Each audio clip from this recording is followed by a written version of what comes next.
إن الحمد لله إن الحمد لله نحمده ونستعين به ونستهديه ونستغفره ونعوذ بالله من شرور أنفسنا ومن سيئات أعمالنا. إنه من يهده الله فلا مضل له ومن يضلل فلن تجد له هاديا مرشدا. يا أيها الذين آمنوا اتقوا الله حق تقاته ولا تموتن إلا وأنتم مسلمون. يا أيها الناس اتقوا ربكم الذي خلقكم من نفس واحدة وخلق منها زوجها وبث منهما رجالا كثيرا ونساء واتقوا الله الذي تساءلون به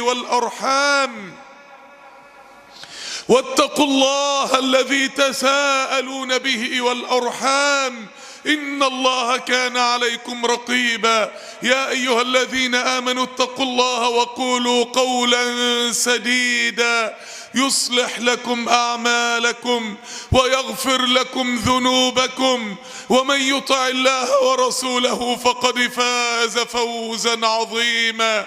اللهم صل على الحبيب محمد وعلى أزواجه أمهات المؤمنين وعلى ذريته وآل بيته إنك حميد مجيد.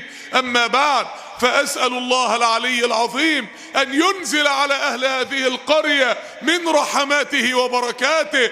اللهم أنزل على أهل هذه البلدة من رحماتك وبركاتك ونفحاتك يا رب العالمين. اللهم بارك لهم في أرزاقهم، اللهم بارك لهم في يقينهم، اللهم بارك لهم في حسن توكلهم عليك، اللهم بارك لهم في دينهم ودنياهم يا رب العالمين. اخواني واحبابي في الله، عروة بن الزبير رحمه الله حينما جاءوا ليقطعوا رجله، رجله كانت هتتبطر، فهم جايين يقطعوا رجله فقال: اللهم انك تعلم اني ما مشيت بها الى حرام قط. اللهم انك تعلم اني ما مشيت بها الى حرام قط. كلمة كبيرة قوي، وانت بتسلم الامانة لربنا، وانت بتسلم الامانة وبتقول له يا رب انا ما عصتكش بيها طرفة عين، وانت بتفيض روحك الى الله، بتسلم عينك لربنا وتقول له يا رب انا ما بصيتش بيها الحرام، وانت بتسلم قلبك لربنا تقول له يا رب انا ما تمنيتش بيه الحرام، وانت بتسلم رجليك لربنا تقول له يا رب انا ما مشيتش بيها الحرام، وانت بتسلم جوارحك لربنا تقول له يا رب انا ما استعملتهاش في الحرام. تخيل لو واحد راكب عربية فاخرة جدا ووقف قدام باب الجامع، عربية مثلا ب2-3 مليون جنيه ولابس بدلة ب10,000 جنيه ولا حاجة، ونزل من العربية وفي ايده رزمة دولارات، الورقة ب$500، الورقة ب5,000 جنيه مصري كده، رزمة دولارات. فالناس بتبص له هيعمل بيها ايه؟ هيشتري بيها حاجة ولا هيطلعها صدقة على حد فقير؟ قام مطلع ولاعة من جيبه وقام مولع في الفلوس. الناس هتقول عليه ايه؟ مجنون. ليه؟ بيولع في فلوسه. اهو اللي بيولع في عمره اشد جنونا منه، اللي بيضيع ايامه ولياليه من غير ما يقف مع نفسه ويشوف قيمة العمر بتاعه ويشوف هو فين من ربنا، اشد جنونا منه. الراجل ده يا جماعة ممكن يكون بيكسب كل يوم اضعاف الفلوس اللي بيحرقها. الراجل ده يا اخوانا ممكن يكون عنده اضعاف اللي حرقه، ولكن انت ما عندكش غير عمر واحد. لو العمر ده راح من غير ما ترضي به ربنا هتروح فين؟ في احد الحوارات التلفزيونية في تلفزيون اجنبي ما بين مذيع وما بين واحد ملياردير، فالمذيع بيقول للراجل الملياردير الغني جدا، بيقول له انت حصلت الثروة دي ازاي؟ انت بقيت غني كده ازاي؟ فالراجل ما ردش عليه، قام مطلع شيك وقام ماضي على بياض وقام مديله الشيك، قال له الشيك ده بتاعك، اي مبلغ هتكتبه هيبقى ملكك. المذيع ارتبك، قال له اي مبلغ؟ انا ممكن ابقى غني في لحظة؟ انا لو كتبت 50 مليون دولار هيبقوا بتوعي؟ الراجل الغني قام شادد الشيك، قال له انت جالك الفرصة وانت ضيعتها، انا لو مكانك عمري ما كنت ضيعت الفرصة، عشان كده ربنا خلاني غني، لان عمري ما ضيعت فرصة. انت عمرك فرصة، عمرك ده الفرصة الوحيدة انك ترضي ربنا، عمرك ده الفرصة الوحيدة انك انت تصحب النبي في الجنة، عمرك ده الفرصة الوحيدة انك انت تتنعم بنعيم الله في الفردوس الاعلى. عمرك ده الفرصة الوحيدة انك تتوب لربنا من ذنوبك، ما عندكش غير فرصة، هي عمرك، مفيش دور تاني. الانسان لو مات وقابل ربنا لا يوجد دور ثاني. يقول علماء الادارة ان عدم التخطيط هو التخطيط للفشل. يعني الانسان اللي ما بيخططش لنجاح معناه انه بيخطط بس عشان يفشل. عشان كده خطط لمستقبلك. هنتكلم النهاردة يا جماعة عن خطط لمستقبلك. خطط. الدين بيقولك لازم يبقى عندك خطة. خطط لدنياك. اخطط لدنيا ازاي؟ هو انت طالع على منبر رسول الله صلى الله عليه وسلم في خطبة الجمعة واحنا جايين نسمع عن ربنا عشان تقول خطط لدنيتك؟ عشان تكلمنا عن الدنيا مش عن الدين، عن الدنيا مش عن الاخرة؟ يا اخوانا هو الدين والدنيا حاجة واحدة. الانسان اللي فايق لدينه هو اكتر انسان ربنا بيكرمه في دنيته. الله سيعطيك ثواب كل حسنة بتعملها في الدنيا قبل الاخرة، من رزق الدنيا قبل رزق الاخرة، من صحة الدنيا وعافية الدنيا قبل صحة الاخرة. النبي عليه الصلاة والسلام خرج على مجموعة من أصحابه فلقاهم قاعدين يتكلموا كده، خايفين من الفقر، خايفين أحسن يفتقروا، خايفين أحسن الأيام تيجي عليهم ويحصل مشاكل في المستقبل وما يلاقوش فلوس يأكلوا أو يأكلوا عيالهم أو يأكلوا بيوتهم. فقاعدين يتكلموا عن الفقر ويتخوفوا من الفقر. فالنبي عليه الصلاة والسلام قال لهم إيه؟ قال لهم الفقر تخافون؟ أنتوا خايفين من الفقر؟ والله لتصبن عليكم الدنيا صبا. انتوا يلي ماشيين في طريق ربنا خايفين تفتقروا؟ انتوا يلي شغالين في الدعوة الى الله خايفين من الفقر؟ انتوا يا اهل الصيام، يا اهل القيام، يا اهل صلاة الجماعة خايفين من الفقر؟ شوف النبي عليه الصلاة والسلام بيقول لهم ايه؟ والله لتصبن عليكم الدنيا صبا. الانسان اللي ماشي في طريق ربنا ده الله بيغمره بكرمه، الله بيغمره بنعمه. قال تعالى ولو ان اهل القرى امنوا واتقوا لفتحنا عليهم بركات. ولو ان اهل القرى آمنوا واتقوا لفتحنا عليهم بركات من السماء والأرض. ربنا بيقول لك هفتحها عليك، ربنا بيقول لك هفتحها في وشك، ربنا بيقول لك هفتح لك أبواب الرزق، بس اتقيني، بس اعبدني، بس ما تعصنيش، بس ما تتبلغش الرزق بمعصية الله، بس ما تاكلش مال حرام، بس ما تاكلش ورث، بس ما تظلمش حد، بس ما تعقش والدين ولا تقطع صلة رحم. ولو أن أهل القرى آمنوا واتقوا لفتحنا عليهم بركات من السماء والأرض. عندنا في المنصورة شاب من الشباب يعني عايز يتجوز وعايز يبني بيت وعايز مش لاقي مشروع يفتحه غير انه يفتح مقهى، يعني يفتح كافيه يسيب شباب يشربوا على مخدرات، يفتح قناة بقى كلها فساد بحيث ان هو يجذب الناس، ينزل شيشة فيها، يعمل يعني مش قضية بقى ايه شاي وقهوة لا، ممكن يسيب معصية ربنا تعصى فيها عشان يكسب وعشان يتربح وعشان وفي خلال فترة بسيطة بقى معاه فلوس، اتجوز ومستني زي اي شاب ان زوجته تبشره ان هي حامل وان هو هيبقى له ذرية من صلبه، شهر 2 3 مفيش حمل، 6 7 8 شهور مفيش حمل، سنة 2 3 مفيش حمل. كل الفلوس اللي كسبها انفقها على انه يلف على الدكاترة في كل مكان في بلده وفي المحافظات التانية يدور على الانجاب. 4 5 6 7 سنين 11 سنة ولم تحمل زوجته، 11 سنة. وهو في منطقة عندنا في المنصورة قاعد اخواننا معدي وهو الشاب ده قاعد في المقهى ده مهموم بقى وبلغ به الهم، فدخل عليه قال له يا اخي سبحان الله العظيم، هو الشاب ده مش عارف حاجة، هو شاب ملتزم يعني، بيقول له انت امامك سبل مال حلال كتير، ليه قافلها على حاجات فيها شبهات مال حرام؟ ليه القناة اللي انت مشغلها دي ليه المخدرات اللي انت ساكت عليها دي؟ ليه التدخين اللي انت ساكت عليه ده؟ كلموا عن المال الحلال، الشاب يعني قلبه اتأثر، تاني يوم قلب المكان لمائدة يبيع فيها سندوتشات، يبيع فيها سندوتشات مال حلال. في هذا الشهر نفسه حملت زوجته لأول مرة في الشهر ده الذي تاب إلى الله فيه من المال الحرام، الذي جدد التوبة فيه مع الله. الله يريد أنه يرزقك، الله يريد أنه يعافيك، الله يريد أنه يصح لك بدنك، الله يريد أنه يصلح بالك. الناس هي اللي بتبارز ربنا بالمعاصي، الناس هي عاملة زي اللي ماسك مسمار وقاعد يدق على دماغه ويصرخ. يا ابني ما انت اللي بتدق على دماغك، ما تشيله من على راسك. الناس ماسكة مسمار المعصية وقاعدة تدق بيه على راسها. طب وبعدين وماذا تنتظر؟ كما قال تعالى: يا أيها الذين آمنوا ما لكم إذا قيل لكم انفروا في سبيل الله ثاقلتم. ما لكم يعني ايه اللي ليك عند ربنا لو انت ما قطعتوش؟ عايز ايه من ربنا لو انت ما سمعتش اوامره؟ مستني ربنا يعمل لك ايه لو انت متمرد عليه او مد ربنا ظهرك؟ واتخذتموه وراءكم ظهرية.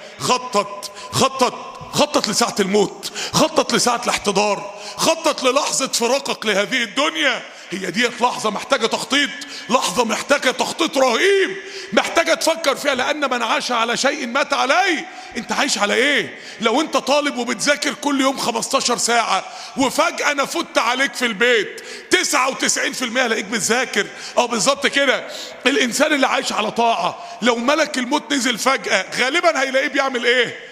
بيطيع ربنا. طب الانسان اللي عايش على معصية لو ملك الموت نزل فجأة غالبا هيلاقيه بيعمل ايه؟ بيعصي ربنا. هي دي القضية يا جماعة، قضية انت عايش على ايه؟ خطط للحظة الموت. قال تعالى: ولقد خلقنا الانسان ونعلم ما توسوس به نفسه. خواطر صدرك، انت متركب كاميرات مراقبة جوه قلبك. خواطرك وانت راسك على المخدة في اوضة النوم مراقبة من فوق 7 سماوات. انت صفحة بيضاء قدام ربنا سبحانه وتعالى. ونعلم ما توسوس به نفسه ونحن اقرب اليه من حبل الوريد. قال الرازي وقال الطاهر بن عاشور في التحرير وقال الرازي في مفاتح الغيب: هذا يحدث لحظة الاحتضار ونحن اقرب اليه من حبل الوريد. قال لك ده والانسان بيموت بقى لما الملائكة بتتنزل، زي قول الله: ونحن اقرب اليه منكم ولكن لا تبصرون.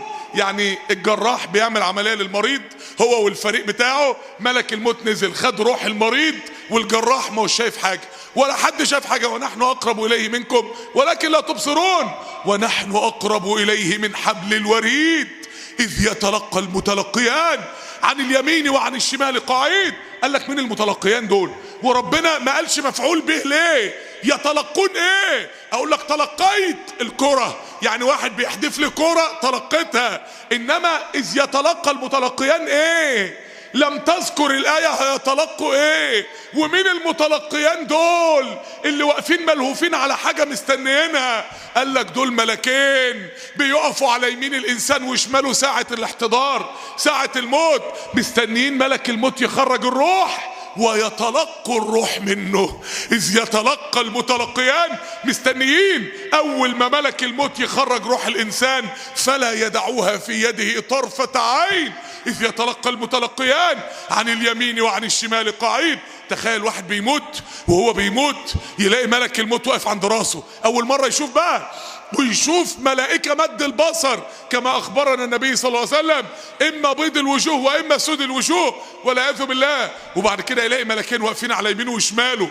هو الأول مرة يبدأ يشوف: لقد كنت في غفلة من هذا فكشفنا عنك غطاءك فبصرك اليوم حديد.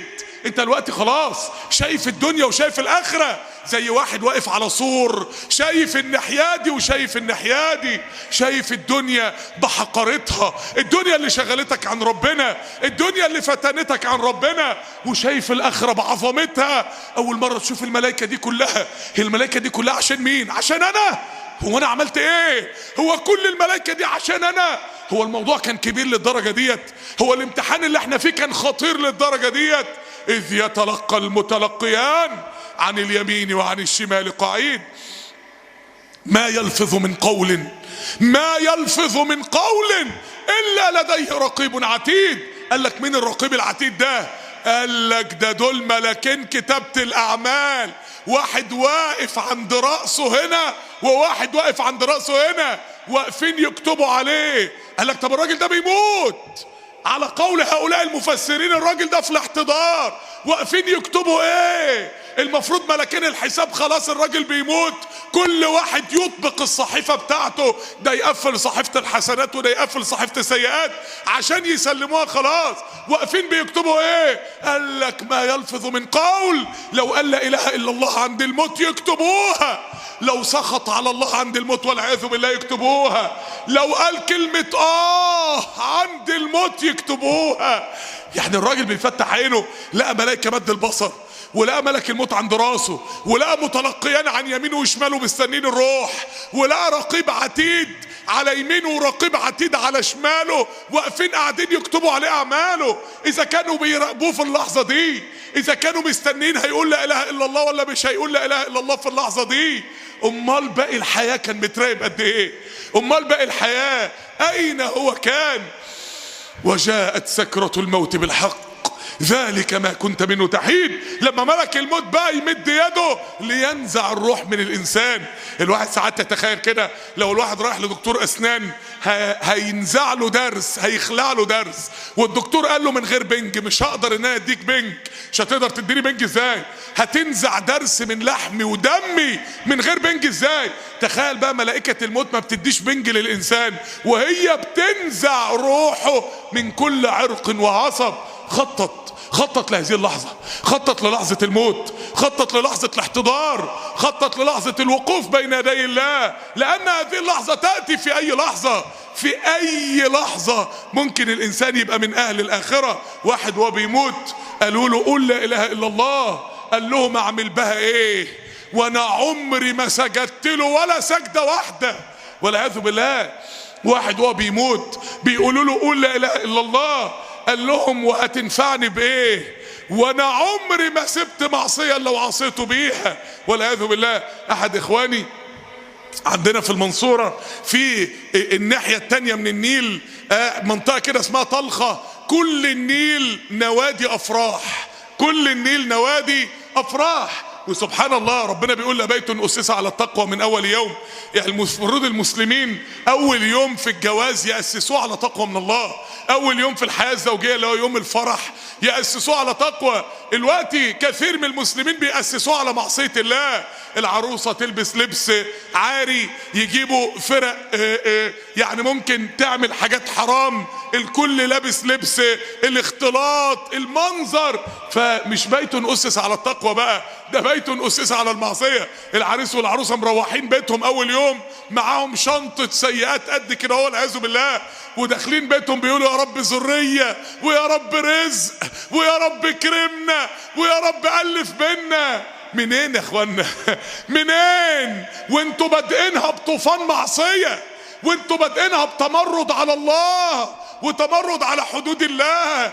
تلاقي 16 مليون عنس ومطلقة، 2 مليون قضية طلاق في المحاكم الشرعية، كذا مليون قضية خلع. ما هو منين؟ هتجيبوا السعادة الزوجية منين وانتوا بدأتوها بمبارزة ربنا بالمعاصي والعياذ بالله؟ صاحبي ساكن قدام نادي من النوادي ديت، فبيقول لي سمعنا صوت صراخ رهيب، فصراخ بصورة مفزعة، فبيقول كل الناس من البيوت نزلت تجري في الشارع تشوف صوت الصراخ ده ايه. فبيقول لي جريت نزلت من بيت اجري اشوف الصوت ده ايه، لقيت عروسة وعريس بيتزفم في الكوشة قدام النادي قبل ما يدخلهم، والعروسة واقفة ترقص على الفرقة اللي قاعدة تطبل، والعروسة بترقص جالها سكتة قلبية وقعت ماتت. فالناس مفزوعة، الناس مش متخيلة ان في اللحظة دي ملك الموت ممكن ينزل. هو ملك الموت بيخاف؟ هو ملك الموت بيهاب حد؟ هو ملك الموت دخل على الملوك، دخل على الملك حسين وسط امهر اطباء امريكا في العالم وقبض روحه. هو ملك الموت بيهاب حد ولا ملك الموت بيستأذن من حد؟ سبحان الله العظيم.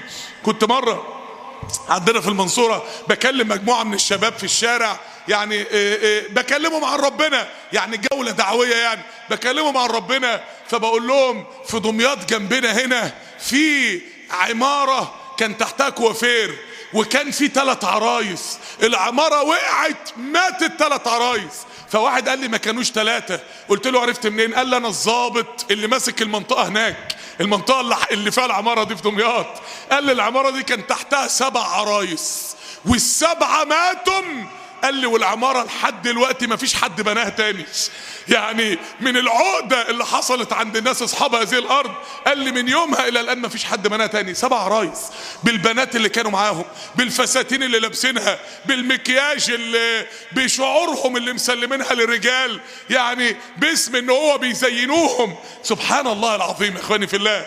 في لحظة وجاءت سكرة الموت بالحق، في لحظة الإنسان ممكن يقابل ربنا، في لحظة الإنسان ممكن يموت. مرة وانا واقف في المستشفى ودخلت سيدة يعني في آخر الأربعينات في الخمسينات من عمرها كده، لسه بصحتها، يعني ما هياش ست كبيرة، لا ده واحدة بصحتها وماشية وشكلها يعني ايه في أواخر الشباب كده. دخلت الحقوني انا تعبانه انا بموت مش قادره، وقامت رميه نفسها على السرير اللي هو بتاع الكشف على المرضى. كل اصحابنا يعني اتجعزوا من منظرها، فكل واحد جري يجيب حاجه، اللي يجيب جهاز ضغط، اللي يدور على حاجه يقيس بقى سكر، اي حاجه بقى يشوفوا الست دي مالها. ولم يبقى في الغرفه الا انا واقف ببص لها. الست دخلت في غيبوبه، في خلال دقيقه واحده اترمت على السرير دخلت في غيبوبه. فانا ببص لها انا اصلا مش لاحق افكر، يعني مش لاحق افكر هو في ايه. وجدتها والله العظيم يا اخواني بعد ان دخلت في الغيبوبة، بعد ان صارت في اغماء كامل، قامت قعدت فتحت عينيها ورفعت صباحها للسماء وقالت اشهد ان لا اله الا الله واشهد ان محمد رسول الله، ثم سقطت ميتة. الله اكبر. واحدة في غيبوبة، مين اللي صحاها؟ مين اللي قومها؟ مين اللي اقامها؟ يقينا دي كانت عايشة على لا اله الا الله، فماتت على لا اله الا الله. خطط للحظة الموت، خطط لساعة الاحتضار، خطط. احد الشباب بيقول لي، يعني شاب من شباب القاهرة، بيقول لي جالي رسالة احمد مات الله يرحمه والجنازه بتاعته في مسجد كذا في صلاه الظهر. فبيقول احمد، انا مش عارف مين احمد ده، يعني فبيقول ولكن بيقول ايه، رحت المسجد. فبيقول انا داخل من المسجد لقيت شباب كتير وناس كتير داخله المسجد. فبقول لهم هو احمد مين الله يرحمه؟ محدش عارف. امال انتوا كلكم جايين ليه؟ احنا عرفنا ان في شاب عنده 25 سنه اسمه احمد مات الله يرحمه جايين نصلي عليه. بيقول المسجد اتملى كأنها جنازة حد من علية القوم، المسجد اتملى ومفيش حد عارف مين احمد ده. بيقول شوية ولقينا واحد عارف، قال ده كان بيحفظ الاطفال القرآن. شوية واحد تاني قال ده كان خاتم المصحف وكان حافظ القرآن كله. شوية واحد قال ده كان بيودي معونات اكل وفلوس للناس الفقراء، بيساعد الناس الفقراء يجمع لهم ويساعد الناس الفقراء. شوية وواحد قال ده احمد ده الله يرحمه كان بيصوم صيام داوود، كان بيصوم يوم ويفطر يوم. بيقول اول ما الجنازة دخلت المسجد كله اجش في البكاء ومفيش حد عارفه اصلا. تاني يوم بعد ما دفنوه واحد صاحبه رأى هذا الشاب في الرؤية، فبيقول له انت مش زعلان على شبابك؟ بيكلم احمد ده اللي مات في الرؤية، بيقول له انت مش زعلان على شبابك؟ مش زعلان ان وانت عندك 25 سنة مت وما عشتش شبابك؟ قال له ازعل ازاي وانا بفطر واتغدى واتعشى مع سيدنا عثمان بن عفان. الله اكبر. قلت سيدنا عثمان مات وهو ماسك المصحف وده كان خاتم المصحف وبيحفظ القرآن. سيدنا عثمان مات وهو صايم وده كان بيصوم صيام داود، يصوم يوم ويفطر يوم.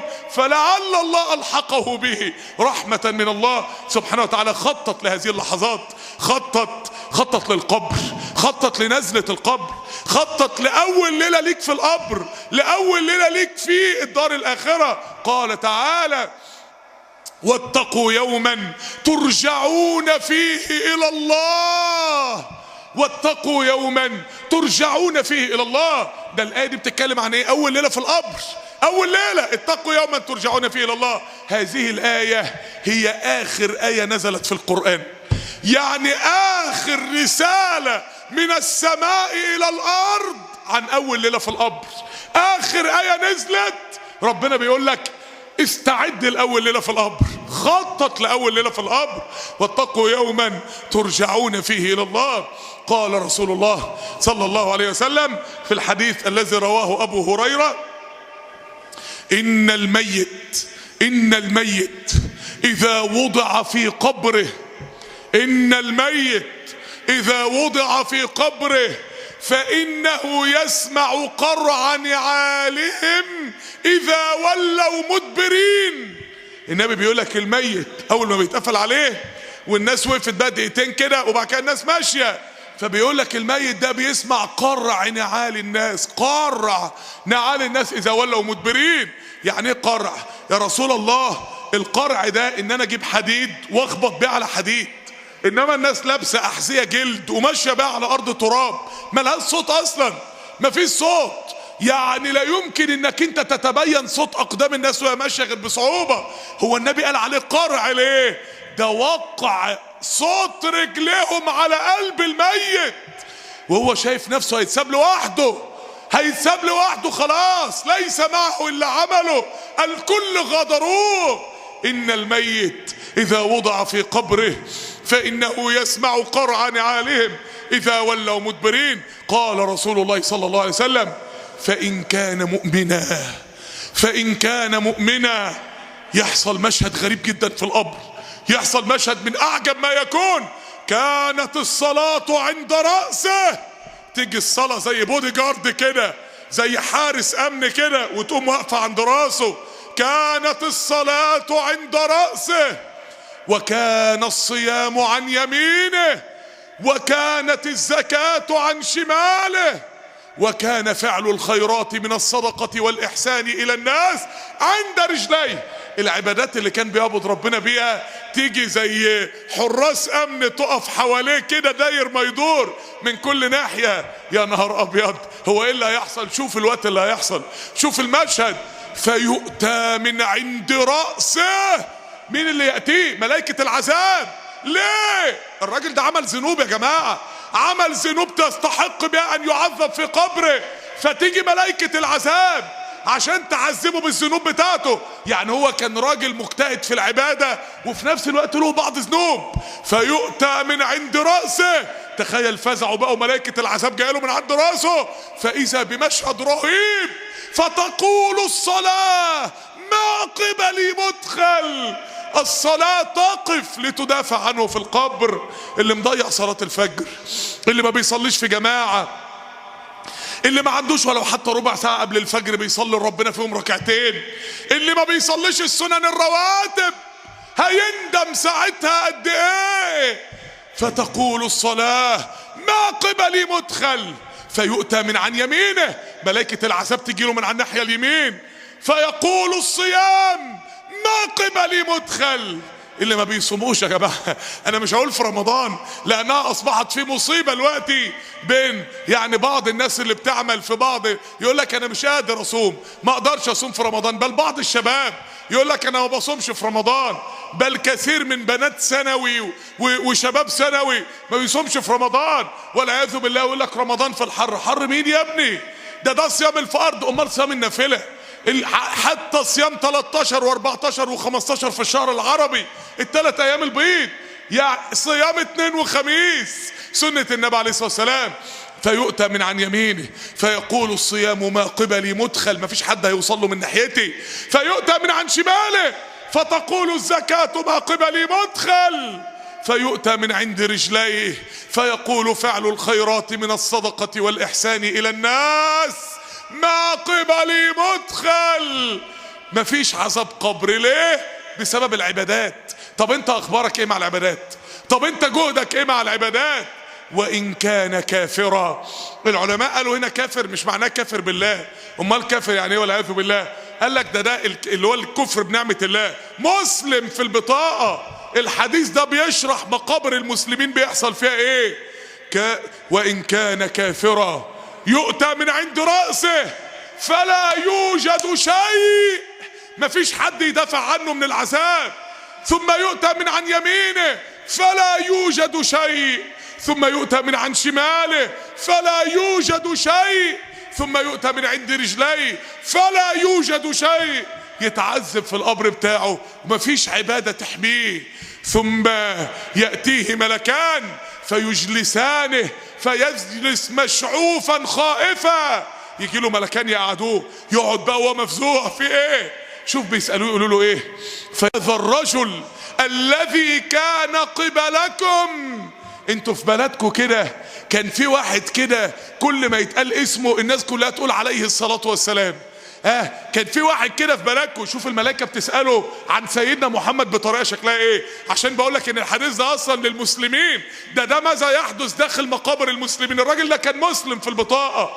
أرأيت هذا الرجل الذي كان قبلكم، كان في واحد الناس بتعظمه قوي وبيقولوا عليه الصلاة والسلام، ماذا تقول فيه وماذا تشهد عليه؟ الراجل اللي كانت الناس عندكم عظماه وبيقولوا عليه الصلاة والسلام، الراجل ده انت رأيك فيه ايه؟ انتوا فاهمين السؤال يا جماعة؟ انتوا عارفين معنى السؤال ايه؟ هو مش عارف دول مين.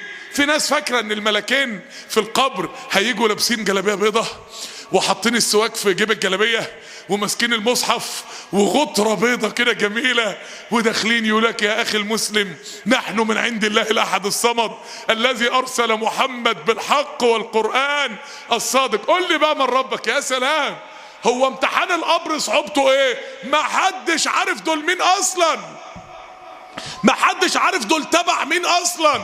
عشان كده اخترت الامتحان ده ان اللي شاكك في الدين بيتشل، لانه مش عارف هما دول تبع انهي دين ولا تبع انهي مله ولا تبع ايه.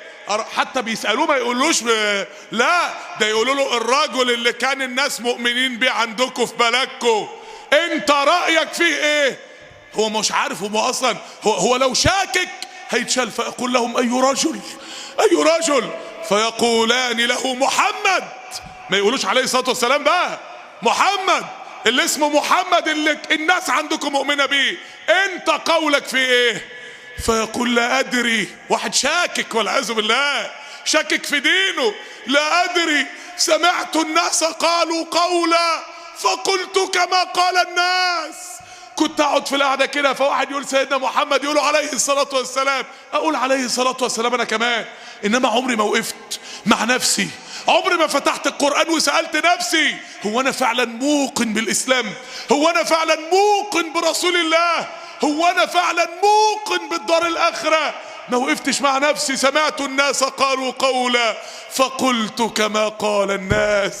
ده والعياذ بالله يعذب في قبره والعياذ بالله. ليه؟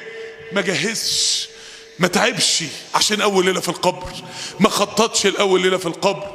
جهز لما بعد الموت، جهز للحظة لقاء الله، جهز للحظة العرض الرهيب على الله. فتقول له الملائكة لا دريت ولا تليت، لا دريت ولا تليت. عنك ما وعدت ولا انت كنت من اهل تلاوة القرآن في الدنيا عشان تفهم. لو كنت قريت كنت فهمت، لو كنت فتحت المصحف كنت ايقنت، لو كنت ارتبطت بكلام الله كنت امنت. لا دريت، عنك ما فهمت ولا تليت، ولا كنت من اهل تلاوة القرآن ولا ارتبطت بالقرآن عشان تفهم. كنت هتفهم منين؟ اقول قولي هذا واستغفر الله لي. الحمد لله وكفى وصلاة وسلاما على عبادي الذين اصطفى.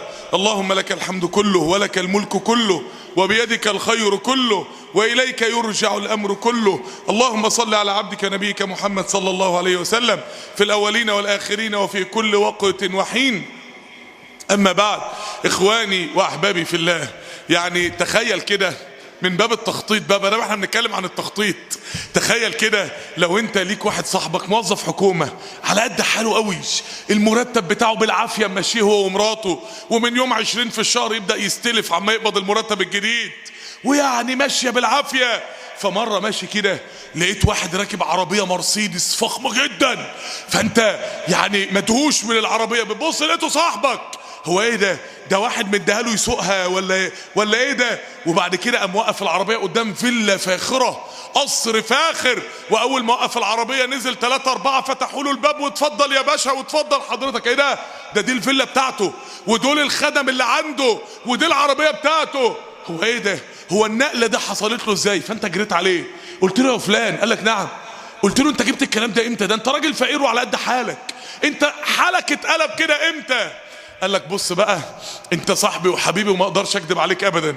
انا كنت كل شهر اول ما اقبض المرتب بتاعي اقوم محوش شوية منه على جنب، الشهر اللي بعده شوية تانيين، الشهر جنيه على جنيه، شهر ورا شهر، جبت اللي انت شايفه ده. بالله عليك اللي يصدق الراجل ده يبقى ايه؟ يبقى مجنون. يا سلام، هو في واحد بيختنم المرتب بتاعه؟ امال اللي بيختنى زي لازم خبطة، لازم صفقة، ورث، خبطة. انما النقلة لازم بتبقى بخبطة. اهو الصفقة جت يا جماعة، الصفقة اللي هتعمل نقلة لينا جت. رمضان على الابواب، رمضان بيننا وبينه اسابيع، رمضان خلاص اقترب. فيش حد بيغتنم المرتب بتاعه. يعني انت مثلا في الايام العادية بتعمل حسنات، بتصلي، وفي نفس الوقت الواحد بيقع في معاصي. يعني الواحد مش هيقدر يبقى مليونير من الايام العادية غالبا، انما رمضان تضاعف الحسنات مئات المرات، ابواب الجنة 8 مفتوحة، النفحات والرحمات متنزلة. الله بدل ما يتنزل في تلت الليل الاخير يتنزل في ثلثي الليل الاخيرين، كله رحمات. فرصة انك تنقل، فرصة النقلة في حياتك. قضية خطيرة قوي، قضية لما تلاقي من الوقت بيتكلموا عن كأس دوري ابطال اوروبا اللي هيبقى فيه شيء منه في رمضان من الوقت. لا، رمضان مستهدف، ومسلسلات رمضان، والثانوية العامة والجامعات هيبقى فيه جزء من امتحانها في رمضان. هو رمضان يا اخوانا الدنيا ممكن تخطفه مننا. هل انت ممكن تضيع هذه الفرصة العظيمة؟ تخيل لو انت سافرت كده على طريق صحراوي وانت في نص الطريق. الطرق الصحراوية بتبقى ايه؟ الطرق الصحراوية او الطرق الجبلية بتاعت الصعيد بتبقى طرق موحشة جدا، وانت في نص الطريق وقت اول الليل كده العربية عطلت منك، ممكن يطلع عليك ديب من الديابة، ممكن يطلع عليك حد حرامي، فانت خايف، فطلعت المحمول واتصلت بحد عشان يجي ينقذك. العربية بتاعتك واقفة، اول ما التليفون رن واحد بيقول لك الو، التليفون فصل شحن. انت قلبك يبقى حالته ايه بقى لما التليفون يفصل شحن؟ في مواقف لا تحتمل ان التليفون يفصل فيها شحن، او بالظبط كده في مواقف لا تحتمل ان قلبك يفصل فيه شحن. رمضان لا يحتمل ان قلبك يفصل فيه شحن، مواسم العبادة لا تحتمل ان قلبك يفصل فيها شحن. لما يعني الواحد ايديه اتجبست من سنة كده ولا سنتين، فيوم ما جيت افك الجبس بعد شهر ونص ايديا في الجبس، فجاي خلاص فكوا الجبس بقى، جاي امسك ورقة، الورقة وقعت من ايدي، جاي امسك شنطة لقيت ايدي عاملة زي المشلولة، اتجعزت، قلت هو انا ايدي راحت ولا ايه؟ قالوا لي لا، مفيش حد بيفك الجبس ويقدر يحرك ايده او رجليه على طول، ده انت قدامك شهر عما ايدك تفك او رجلك تفك. او بالظبط كده احنا قلوبنا متجبسه بحب الدنيا. لو انت افتكرت ان اول ما يتقال لك رمضان بدأ يلا تراويح وتهجد وقرآن متهيألك ليه؟ لانك اول ما هتفك الجبس هتلاقي قلبك ما هو شغال. لازم تفك الجبس من الوقت، لازم تستعد لرمضان من الوقت، لازم نبدأ نستعد استعداد حقيقي. يا جماعة مين فينا قرأ سورة الكهف النهاردة؟ مين فينا قرأ سورة الكهف النهاردة يا اخوانا؟ مين فينا له وقت يومي بيقرأ فيه قرآن ثابت؟ يوميا لازم يفتح المصحف، يوميا لازم يرتبط بكتاب الله. مين فينا بيحضر درس ايماني يشحن قلبه بالايمان؟ يا اخوانا احنا في الدنيا عشان نجيب شهادة تطلع عينينا. كان عندي درس في المنصورة كل جمعة، وجالي مجموعة من الشباب كده حضروا الدرس، وبعد الدرس بقى ايه بيسلموا عليا، قالوا لي بس للأسف الشديد احنا مش هنقدر نيجي الدرس تاني ابدا. قلت لهم ليه؟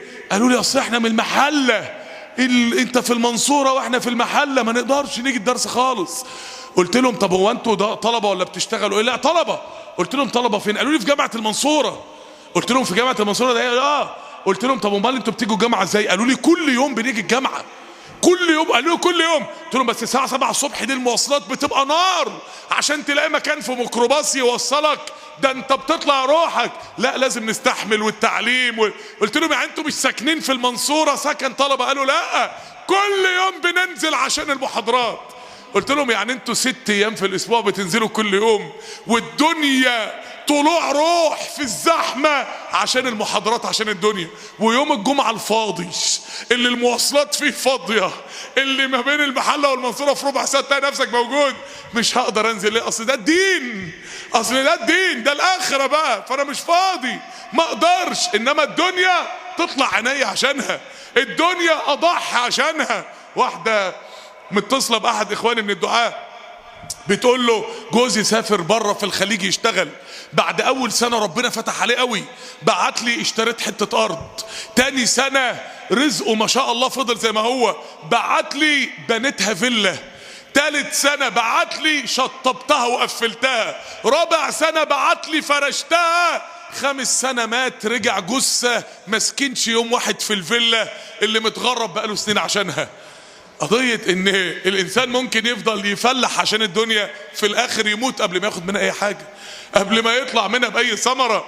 عايزين نبص لاخرتنا يا جماعة، عايزين نلتفت الى الاخرة بتاعتنا، عايزين نلتفت الى علاقتنا بالله. النبي عليه الصلاة والسلام قاعد في المسجد بيدي درس، فجي 3 فبصوا على المجلس بتاع النبي كده عليه الصلاة والسلام، فلقوا الدنيا زحمة وحر، فواحد منهم ايه قعد يوسع ما بين الناس لحد ما لقى حتة جنب النبي وقام قاعد فيها، والتاني اتكسف انه يدخل بين الناس قام قاعد ورا، والتالت بص كده الدنيا زحمة وحر، والنبي عليه الصلاة والسلام موجود كل يوم، يعني وخلاص يعني ما لو قعدنا نسمع يا عم الدروس اللي انتوا بتقولوها في الجوامع ده نسمع ايه يعني، ما الكلام ده كلنا عارفينه، ماشي.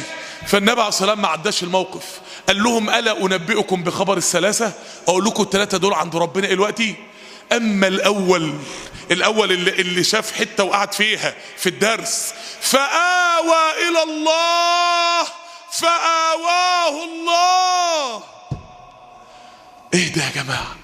هو ده ثواب إن واحد حضر درس؟ وإحنا مفرطين في دروس الإيمان في المساجد. هي الدروس الإيمانية طلعت معسكرات إيواء ربانية. وأما الثاني اللي اتكسف وقعد ورا فاستحيا الله منه.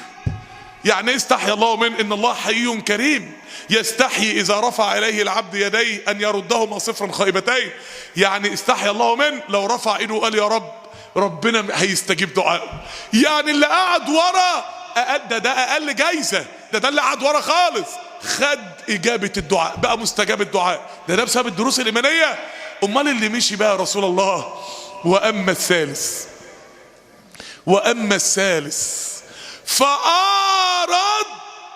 فأعرض الله عنه. ايه ده؟ هو عمل ايه؟ مرضاش يحضر دروس، أعرض يعني معناها ما عنديش وقت. لما تقابل واحد كده في الشارع وانت مستعجل تديله عرض كتافك، أعرض مش فاضي. فأعرض الله عنه. مين فينا يستحمل عقوبة أعرض الله عنه؟ اللي مش راضي يسمع دين، اللي مش راضي يسمع دروس دين، اللي مش راضي يقعد في بيت ربنا يسمع من حد من أهل العلم كلام في الدين ويقول لك مش فاضي. ألا ما انت يا عم لو مرضت ولا جالك دور برد ربنا يعافينا أجمعين هتنام في السرير أسبوع، هتنام في السرير. واحد لما كنا داخلين ثانوية عامة طالب جاي يمتحن موتوسيكل خبطه، سنة كاملة راحت عليه. هو انت يعني لو حصل للواحد عارض هيقول مش فاضي؟ اشمعنى مع ربنا مش فاضي؟ اشمعنى مع ورد القرآن مش فاضي؟ اشمعنى يا اخوانا مع دين ربنا مش فاضي؟ عشان كده اوصيكم بالاستعداد السليم لرمضان. الشهرين اللي جايين دول اخوانكم يعني جزاهم الله خيرا هنا في المسجد عاملين حاجات جميلة جدا. يوم الاثنين بعد المغرب، يوم ايه؟ الاثنين بعد الايه؟ مغرب، من المغرب للعشاء. من المغرب للعشاء ديت انت لو شربت كوبايه شاي مش هتلحق تخلصها. يعني لو انت طالب وعندك امتحانات، حتى لو انت جيت تذاكر مش هتلحق تخلص صفحه. من المغرب للعشاء عما تطلع من الصلاه وتيجي الصلاه اللي بعدها تدن، يعني وقت اصلا ما بتعرفش تعمل في حاجه، ممكن تاخد بيه ثواب عند ربنا قد ايه. يوم الاثنين بعد المغرب الشيخ حمادة هندي، يعني اخوانكم عاملين درس كل اثنين باذن الله سبحانه وتعالى، درس ايماني، درس وعظي، درس يذكرنا بالله ان شاء الله باذن الله، سواء لحد من الدعاء ثابت او بيتعقب عليه الدعاء تسمع كلام عن ربنا، ادي ساعة من وقتك، قول يا رب انا جاي لك انت، انا جاي لك اسمع عنك. كل حد ده يوم الاثنين. اليوم اللي قبله بقى يوم الحد تحفيظ قرآن في المسجد للي عايز يحفظ كلام ربنا. اللي بيحفظ كلام ربنا ربنا بيحفظه. يوم الاربع تصحيح تلاوة بعد المغرب الشيخ محمود عبد الفتاح الجزار. يعني يوم الحد والاربع قرآن، يوم الحد حفظ قرآن ويوم الاربع تجويد قرآن، عشان تبقى بتقرا القرآن صح يتلونه حق تلاوته اولئك يؤمنون به. ويوم الاثنين درس، حاجة بسيطة والله يا اخوانا، ولكن تاخد بها آوى الى الله فآواه الله، ولكن تاخد بها ثواب عند الله. أسأل الله سبحانه وتعالى أن يسددكم أجمعين. اللهم أنزل من بركاتك ورحماتك على أهل هذه البلدة. اللهم اشف مرضاهم، اللهم ارحم موتاهم، اللهم أد الديون عن مدينهم، اللهم فرج كربهم وكرب المسلمين، اللهم اكشف الهم والغم عنا وعنهم يا رب العالمين. اللهم استعملنا ولا تستبدل بنا، اللهم استعملنا ولا تستبدل بنا، اللهم استعملنا ولا تستبدل بنا. اللهم إنا نستغفرك من كل ذنب عصيناك به، ونستغفرك من كل صلاة ضيعناها، ونستغفرك من كل ذنب تبنا إليك منه ثم عدنا فيه، ونستغفرك من كل خطوة إلى حرام مشيناها، ومن كل ساعة في غير رضاك أضعناها، ومن كل لقمة حرام أكلناها. يا من تبسط يدك بالليل ليتوب مسيء النهار، تب علينا يا ربنا من ذنوب الليل والنهار، تب علينا يا ربنا من ذنوب الليل والنهار. اللهم تب علينا لنتوب، تب علينا توبة ترضى بها عنا، تب علينا توبة ترضيك، تب علينا توبة نصوحة، تب علينا توبة لا نرد على أعقابنا بعدها أبدا. اللهم أغثنا، اللهم أغثنا. اللهم طهر مصر من المواقع الفاسدة، اللهم طهر مصر من الزنا والخنا، اللهم طهر مصر من الخمور والمخدرات، اللهم طهر مصر من الرشوة والربا، اللهم طهر مصر من كل ما يخالف شرعك يا رب العالمين. اللهم انصر دينك وأعز أولياءك، وأعز أولياءك. اللهم أذن لدينك أن يسود، وأذن لشرعك أن يقود، وأذن لكتابك أن يحكم. اللهم أكرمنا ولا تهنا، اللهم أعطنا ولا تحرمنا، اللهم آثرنا ولا تؤثر علينا، اللهم اهدنا ويسر الهدى إلينا برحمتك يا أرحم الراحمين. سبحانك اللهم وبحمدك، أشهد أن لا إله إلا أنت.